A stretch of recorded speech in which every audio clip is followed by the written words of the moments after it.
मुल्क की मईशत इंतहाई खतरनाक सूरत हाल से दो चार हो गई है। मुल्क में डॉलर तारीख की बुलंद तरीन सतह पर पहुंच गया है। ब्रॉडर अगर आप सिचुएशन देखें तो बेंगलोर में जो G20 कॉन्फ्रेंस चल रही है, जिसमें चीन पे, सऊदी अरेबिया पे दबाव डाला जा रहा है कि तो ये ब्रॉडर जियो पॉलिटिक्स का एक हिस्सा है।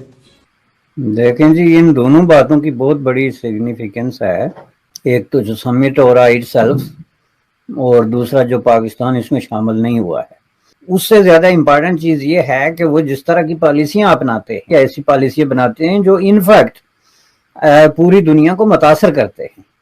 अब ये पॉइंट आप नोट करें, जो कि ये बड़ा इम्पोर्टेंट है, इसका पाकिस्तान से ताल्लुक है। दुनिया का कोई मुल्क इनके असरात से बाहर नहीं निकल सकता। तो इट्स अ डिजास्टरस सिचुएशन। बात यह है कि ये जो आज हुआ है, मार्केट पैनिक हो गई, दुनिया पैनिक हो गई। और G20 का ये बहुत बड़ा चांस इन्होंने जाया कर दिया है। उन्होंने ये तासर दिया कि हमको इतना बड़ा अजीम शान मुल्क है और इतने बड़े ताकतवर लोग हैं कि हम G20 जैसे लोगों को भी कोई अहमियत नहीं देते। जी, इकोनॉमी को आप देख ही रहे हैं कि क्या हालत है। अभी तक IMF की तरफ से जो कहा गया था लोन का, वो लोन मिला नहीं है और डॉलर आज एक बार फिर बढ़ गया है। और इससे ज्यादा जो है तो इन किसी काम की और क्या हो सकती है कि आपने $1 बिलियन के लिए IMF आपको गुज़श्ता 6 महीने से तका के मार रहा है। It is so embarrassing and shameful. मुल्क की मईशत इंतहाई खतरनाक सूरत हाल से दो चार हो गई है। मुल्क में डॉलर तारीख की बुलंद तरीन सतह पर पहुंच गया है और एक ही दिन में 19 रुपए इजाफे से 285 रुपए से तजावुज कर गया है। सुलेहरी साहब, नौबत यहाँ तक पहुंच गई है कि चीन ने पाकिस्तान को कर्ज देने वाले ममालिक से अब अपील कर दी है। आपको लगता है कि इसका कोई पॉजिटिव इम्पैक्ट आएगा? ब्रॉडर अगर आप सिचुएशन देखें तो बेंगलोर में जो G20 कॉन्फ्रेंस चल रही है, जिसमें चीन पे, सऊदी अरेबिया पे दबाव डाला जा रहा है कि तकरीबन 50 के करीब ममालिक है दुनिया में जो इस वक्त कर्जों के बोझ तले दबे हैं, जिनमें पाकिस्तान भी है। तो उन पर यह बोझ डाला जा रहा है कि वो इन कर्जों को रीशेड्यूल करने की बात करें। और चीन का वहाँ पे ये डिमांड है, क्योंकि वर्ल्ड बैंक अपने कर्जे माफ़ नहीं करता या उसको रीशेड्यूल नहीं करता, तो चीन कह रहा है कि अगर वर्ल्ड बैंक इसमें शामिल नहीं होगा तो हम भी शामिल नहीं होंगे। तो ये एक ब्रॉडर पिक्चर है। अब बेंगलोर में जो समिट जो है वो नाकाम हुआ फाइनेंस मिनिस्टर्स का G20 का, तो सारा मलबा चीन पर डाला गया कि चीन जो है वो फ्लेक्सिबिलिटी शो नहीं कर रहा। तो ये ब्रॉडर जियो पॉलिटिक्स का एक हिस्सा है। देखें जी, इन दोनों बातों की बहुत बड़ी सिग्निफिकेंस है। एक तो जो समिट हो रहा है इटसेल्फ, और दूसरा जो पाकिस्तान इसमें शामिल नहीं हुआ है। अब यूं समझ लें कि दुनिया का जो रूलिंग एलीट है उसका ये फोरम है G20 जी। और ये फोरम जो है वो आप दुनिया की टोटल जो दौलत है उसका 80% G20 के साथ जो है वो जुड़ता है। उससे ज्यादा इम्पोर्टेंट चीज ये है कि वो जिस तरह की पॉलिसियां अपनाते हैं और उसमें अपनी पॉलिसियों पे नजरसानी करते हैं या ऐसी पॉलिसियां बनाते हैं जो इनफैक्ट पूरी दुनिया को मुतासर करते हैं। दुनिया का कोई मुल्क इनके असरात से बाहर नहीं निकल सकता। अब ये पॉइंट आप नोट करें, क्योंकि ये बड़ा इम्पोर्टेंट है, इसका पाकिस्तान से ताल्लुक है। क्योंकि इन पॉलिसियों का एक अल्टीमेट जो असर है वो पड़ता है और उसको कोई रेजिस्ट नहीं कर सकता। अब पाकिस्तान का मसला ये है कि पाकिस्तान बुनियादी तौर पर इस वक्त तो बिला मुबालगा दुनिया का एक गरीब तरीन मुल्क है।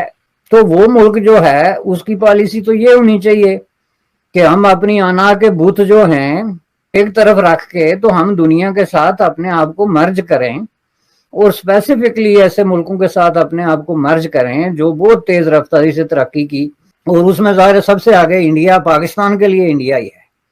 तो बजाय इसके कि पाकिस्तान का जो ये रूलिंग एलीट है वो इस मौके से फ़ायदा उठाता, तो हम G20 के चलो इस बहाने से एक तरीका निकालते हैं, किसी तीसरे मुल्क को दरमियान में डाल के इनविटेशन लेते हैं और जाके इसमें शिरकत करते हैं।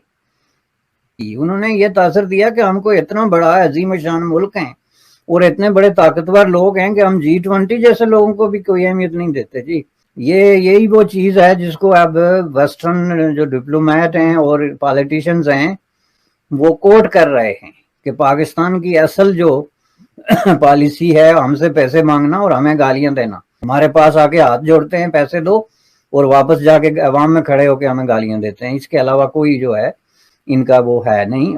तो अब जो G20 का ये बहुत बड़ा चांस इन्होंने ज़ाया कर दिया है। एक आज से कई साल पहले इंडियन लीडरशिप ने इनको ओपन किस्म का ये अल्टीमेटम दिया था कि हम आपको दुनिया में बहुत बुरे तरीके से आइसोलेट कर देंगे। ये उस वक्त के आप अखबार सर्च करें। तो अब जो है कुछ अर्सा पहले अब इंडिया के हुक्मरान बड़ी क्लियरली ये कहते हैं कि हमने आपकी हेकड़ी निकाल दी है, लेकिन इनके अभी तक पॉलिसियों पे कोई तब्दीली नहीं आई है। हेकड़ी निकलने के बावजूद इससे ज्यादा जिल्लत और इससे ज्यादा जो है तौहीन किसी काम की और क्या हो सकती है कि आपने $1 बिलियन के लिए IMF आपको गुज़श्ता 6 महीने से तका के मार रहा है। कभी आपका $20 ऊपर जाता है, कभी नीचे जाता है। आप उनकी जूते भी खाते हैं, उनकी शराइत भी मानते हैं। सही। जुनैर, अक्टूबर से हम देख रहे हैं कि पाकिस्तान और IMF के दरमियान बात बन नहीं रही है, तो क्या अब वजीर आजम साहब को ये मान नहीं लेना चाहिए कि इसहाक डार साहब की तमाम पॉलिसीज नाकाम हो गई हैं? मेरे ख्याल है वज़ीर आज़म माने या ना माने, अब तो सारी दुनिया लिख रही है। आज UN की रिपोर्ट है कि तकरीबन 5 billion Pakistanis are going to suffer from famine. साथ में ये लिख रहे हैं कि आप डिफ़ॉल्ट के बिल्कुल करीब हैं। ये वर्ड्स उस रिपोर्ट में लिखे हुए हैं। दूसरी जानिब IMF का वेबसाइट पे कैलेंडर जाके देख लें आप, 8 मार्च तक उनके एजेंडा मीटिंग्स में पाकिस्तान का नाम निशान नहीं है। वो तो बात ही नहीं कर रहे हैं आपसे, तो आप ये किस तरह हमें बता रहे हैं, गवर्नमेंट हमें कैसे बता रही है कि बातचीत हो जाएगी।